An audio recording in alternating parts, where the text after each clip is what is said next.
اس زمانے میں تو نالائق بچے اتنے پیدا ہو رہے ہیں کہ ان سے آپ امیدیں لگاؤ گے تو سوائے ٹینشن کے ویسے بھی آپ کو کچھ بھی نہیں ملے گا. امید صرف اللہ سے اور اپنے پاس جو بس. بیوی سے بھی امیدیں نہ لگاؤ. بعض لوگ کم بخت بیوی سے امیدیں لگا کے میں نے اس سے اتنا اچھا سلوک کیا تو شاید اس کو جب ابا کی طرف سے وراثت ملے گی تو آدھی کسے دے دے گی؟ مجھے دے دے گی. آپ جتنا بھی اچھا سلوک کرو 5 روپے اس کی جیب سے نہیں نکلیں گے آپ کے لیے, سوائے ان خواتین کے جو میرا بیان سن رہی ہیں.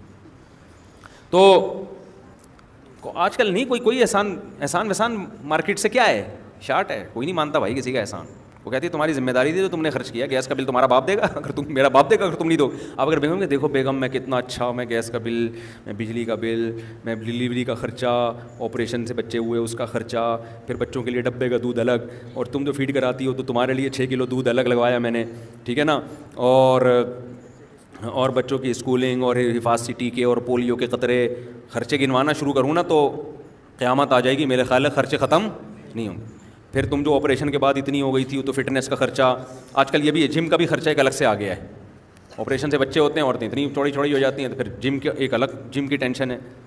وہ ٹینشن نہیں اٹھاؤ گے تو پھر الگ 20 قسم کی ٹینشن ہے. ایک آدمی میرے پاس ہے, میری بیگم جم جا رہی ہے تو اتنے 1000 روپے میرے لگ رہے ہیں. میں نے کہا بھائی اگر وہ پردے کا انتظام ہے تو بھیج دے, کیونکہ جتنے 1000 جم میں لگ رہے ہیں نا, نہیں بھیجے گا تو اس سے ڈبل دوائیوں پہ لگے گا, کیونکہ کام کاج آج کل گھروں میں ہے نہیں. پہلے تو عورتیں سل بٹا پیس رہی ہوتی تھیں, ہل رہی ہوتی ہیں, آٹا گوندھ رہی ہیں, کپڑے میں یوں کر کے ڈنڈے مار کے کپڑے دھو رہی ہیں, ایسے رگڑ رہی ہیں. اب کیا ہے, مشین میں اٹھایا وہ بھی نہیں اٹھ رہے ہوتے, آدھا زور شوہر لگا رہا ہوتا ہے, آدھا بیگم لگا کے. آٹومیٹک مشینیں, پھر آگے مشین کی ذمہ داری ہے. مشین کا کولیسٹرول کبھی بھی نہیں بڑھتا الحمدللہ, مشین ہمیشہ کیا رہتی ہے, فٹ. تو اب تو مشینی دور ہے بھائی. تو وہ میں تو سمجھتا ہوں اس زمانے میں اگر پردے کا انتظام ہو تو بھیجنا ضروری ہے, ورنہ برباد ہو جاؤ گے بالکل. ایسے پھر جب اس کی فٹنس خراب ہوتی ہے, وہ آڑی ترچھی عجیب سی, سبھی عجیب سے ہو جاتے ہیں آج کل, تو پھر آدمی کو اس کی طرف توجہ نہیں رہتی. پھر آدمی انٹیوں کو دیکھتا ہے باہر جا کے, دفتروں میں دیکھتا ہے, یار یہ ساری سل مسموہٹ اور میں کیا لے کے آیا ہوں. اس کی اخلاقی برائیاں پھر جنم لیتی ہیں. یہ سب ہو رہا ہے تو بہتر نہیں ہے یار. اب یہ تو نیچر سے تھوڑی کوئی لڑ سکتے ہو. فطرت یہ کہتی ہے کہ ایکسرسائز ضروری ہے. اب آپ جتنا بھی دین پہ عمل کر لو, فطرت کبھی بھی چینج نہیں ہوگی. تو فزیکل فٹنس کے لیے ایکسرسائز کرنی پڑے گی. کچھ بھی پہلے عورتیں کرتی تھیں, اب نہیں کرتی. یعنی پہلے تو گھر کے کام کاج میں اتنا ہو جاتا تھا, اب تو نہیں ہو رہا ہے نا. اب تو بچوں کو پیمپر جو ہے نا وہ 24 گھنٹے پیمپر نے اس کا. ہماری مائیں تو ہمیں لے کے بیٹھی رہتی تھی واش روم میں کہ بھائی پیشاب ہوگا تو ہم بچے کو سلائیں گے. ہمیں تو پرانا زمانہ یاد ہے اپنا. آج کل تو کوئی ٹینشن نہیں ہے بھائی, پیمپر لگاؤ, وہ ساری جراثیم اور جتنی بھی جو کچھ سیوریج کا پورا سسٹم اس کے اندر آٹومیٹک لگا ہوا ہے, ٹھیک ہے نا. وہ بھر جائے تو اٹھا کے پھینکو, دوسرا فٹ کر دو. تو یہ کوئی وہ نہیں ہے. اس لیے جب آج کل خواتین جب کہتی ہیں نا ایکچولی کام بہت ہے, تو مجھے اتنی ہنسی آتی ہے کہ یار اس سے بڑا لطیفہ میں نے دنیا میں سنا نہیں. جب کوئی خاتون فون کر کے بتا رہی ہوتی نا, ایکچولی میں بزی بہت ہوں, ایکچولی اتنے کام ہیں, میں اتنا ہنس رہا ہوتا ہوں, برداشت بھی کر رہا ہوں, کیونکہ میں فون پہ ہنس جاؤں تو پھر غصہ کریں گی نا کہ یار اتنی ڈھٹائی کے ساتھ جھوٹ بولتے ہوئے شرم نہیں آتی یار. کام کہاں ہے آج کل, کدھر کام ہے یار آج کل, اللہ سوائے ان خواتین کے جو بیان سن رہی ہیں, وہ بہرحال وہ ان کے بہت سارے کام ہیں. وہ پھر غصہ ہوتی ہے, کمنٹس میں اتنی گالیاں پڑتی ہیں نا مجھے نیچے کہ میں کیا بتاؤں. کام ہے ہی نہیں بھائی آج کل گھروں میں, تو ماسیاں کر رہی ہیں سارے کام آ کے. متوسط گھرانے کے لوگوں نے بھی ماسیاں رکھی ہوئی ہیں. تو غریبوں کے گھروں میں ہوتا ہوگا, کام وام بہت ہوتے ہیں. تھوڑی سی واکنگ ہوتی ہے خواتین کی, وہ بھی ڈاکٹر نے کہا ہوتا ہے پارک ایک چکر, تو وہ چکر بھی جا کے دیکھ لو نا. آدمی کہتا ہے بھائی ایسے 100 چکر لگانے سے بھی کچھ حاصل. ایسے وہ باتیں کرتے ہوئے جا رہی ہوتی ہے پارک میں آرام سے.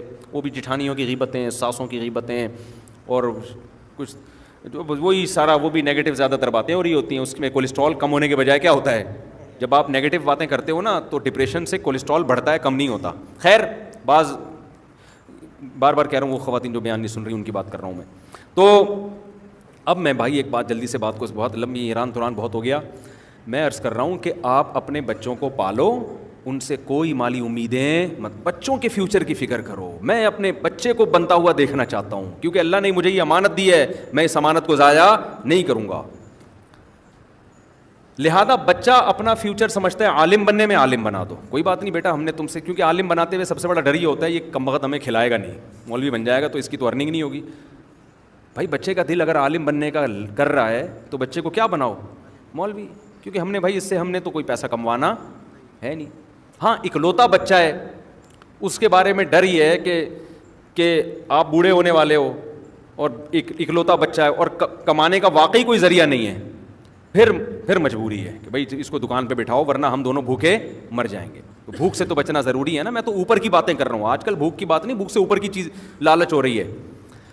ایسے لوگوں کو تو میں خود مشورہ دے دیتا ہوں، آپ کا اکلوتا بیٹا ہے، اب آپ بوڑھے ہو رہے ہو اور کوئی کمانے والا نہیں ہے تو اس کو مولوی بنا دیا تو 8 سال مدرسے میں پڑھے گا، پھر مسجدوں میں تنخواہیں بہت تھوڑی ہوتی ہیں، اپنا گھر چلائے گا، آپ کو چلائے گا. تو ان کو تو میں خود ہی مشورہ دیتا ہوں کہ بھائی اس کو کسی بزنس میں، کاروبار میں لگاؤ.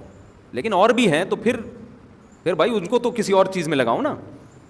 تو اب میں آپ سے یہ بات کرتا ہوں کہ کبھی بھی اپنی اولادوں پہ کے پیسوں اور مال پہ نظر مت رکھو، ہمیشہ ان کو کھلاؤ اور ان سے سخاوت کرواؤ. انسان کا بچہ بنا دیا نا آپ نے تو دیکھو اپنا پیٹ کاٹ کے آپ کا پیٹ بھرے گا. وہ آپ کو کہنے کی ضرورت نہیں ہوگی، وہ کہے گا میرا سارا مال کس کا ہے؟ میرے باپ کا. وہ سارا تو وہ پیٹ کاٹ کے کھلائے گا آپ کو. محنتی بناؤ اس کو. دوسرا ماں بھی یہی کام کرے بھائی، ہم نے بچے کا فیوچر دیکھنا ہے. اور ایک بات میں ماؤں سے یہ کہتا ہوں کہ دیکھو تمہارا میاں جتنا بھی آڑا ترچا ہے نا، تھوڑا بہت ظلم تو کر رہا ہے، بچوں کے سامنے کبھی بھی باپ اور بچوں کی لڑائی ہو یا کوئی اختلاف ہو تو اولاد کو فیور نہ کیا کرو.